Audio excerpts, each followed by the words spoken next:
Ever since I was 18 years old in 1972, for all of my adult life since then, I've devoted my life to trying to bring back psychedelic research, to become a psychedelic therapist, and also to go through my own psychedelic therapy.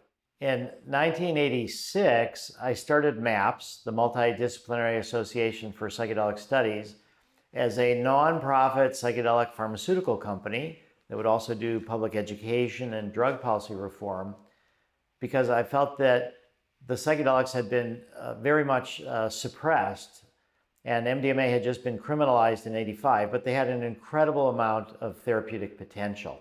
I'd been inspired to get involved with psychedelics by books like Aldous Huxley's Doors of Perception and also Ken Kesey's One Flew Over the Cuckoo's Nest. That was really the one that broke me through the anti-psychedelic propaganda, because I love that book. And a friend of mine, after he'd loaned it to me and I turned it back to him, he said the author had written part of this book on LSD. And I said, that's impossible. Nothing good comes from LSD. And he said, no, it's true. And I checked it out and it was true. Ken Kesey did write parts of One Flew Over the Cuckoo's Nest while he was under the influence of LSD. So that's what really made me start to question the education that I'd gotten and led me to try LSD and mescaline. And during those experiences, I had this intimation of this ego dissolution and this larger world than just my own individual consciousness. How we're part of something much bigger. It goes back, billions of years and connects us up with all of life and all different kind of people, that we have way more in common than separate. And it felt to me like these experiences were so important to the survival of humanity and also to, me personally, and that they were so suppressed that Nixon said that Timothy Leary was the most dangerous man in America. And that made me think, what is Timothy Leary doing right that would have Nixon so upset?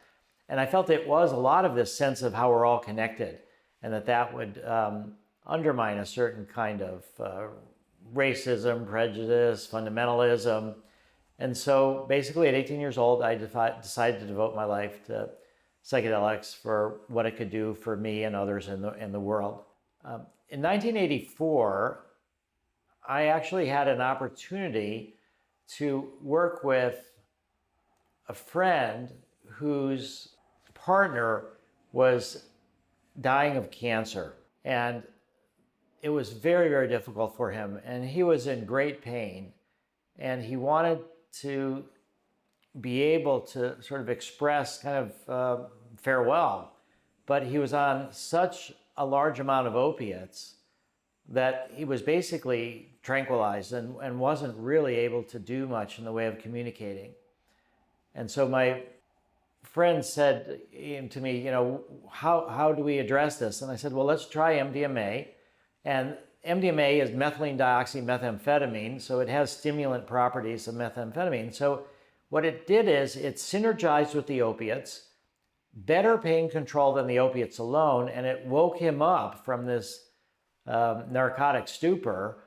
And it was just like there were two people able to go over the history of their lives and their romantic lives together. And it was so beautiful to see them connect in this way, and also knowing that they were saying goodbye as well. And this fellow then died 3 days later. But that was one of the most precious memories that they had together, that the woman who survived was able to really carry forward. And she still talks to me these days about how fundamentally important that experience was with them.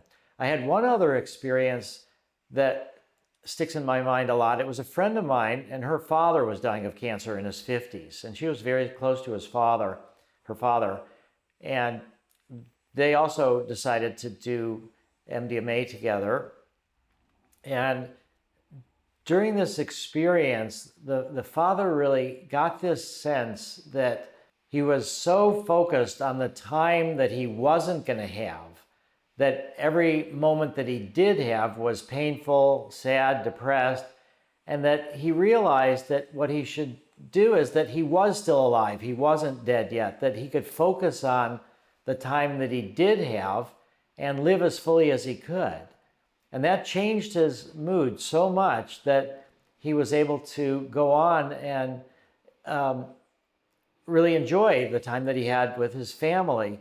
And before he died, a couple weeks before he died, we had this discussion about how he wondered that this kind of resistance that he had, this denial of death that he was doing, he wondered if that was linked to his survival. And part of this MDMA experience was him accepting the reality of his own death.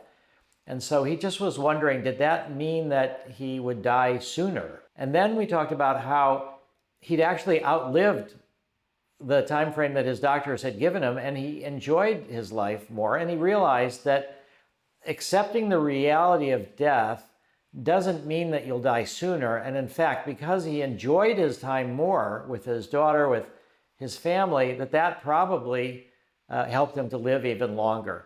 And so I think that was a really important lesson, that the denial of death that people think is part of fighting the disease may actually debilitate them. And the acceptance of death can lead to an appreciation for the joyous nature of the life that they do have.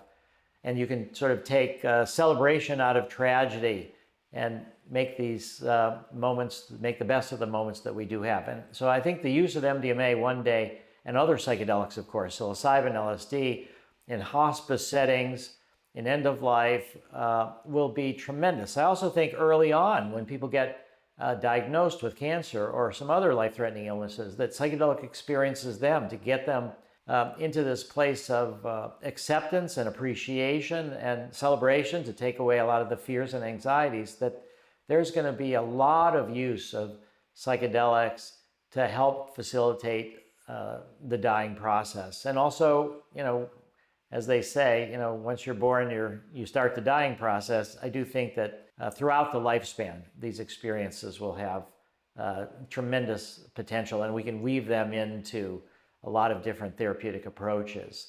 Now, psychedelics there's a range of psychedelics. They all have different kinds of effects, but they're more similar than different. And what they do is they kind of weaken this sense of who we are, the ego sense. It's been called, from neuroscientists, as the default mode network. That's sort of our resting state of scanning the world for what's important to us as an individual. And when that's weakened, you kind of see how much we're part of a much bigger picture. And that links to these mystical senses of connection, and people can draw strength from that. The most mystical experience I ever had made it so that I was never as lonely afterwards, because I always felt I was connected to this force of love through the universe. So I think the use of psychedelics in helping people deal with end of life is going to be one of the most important contributions that psychedelic psychotherapy will make as we go forward into the decades.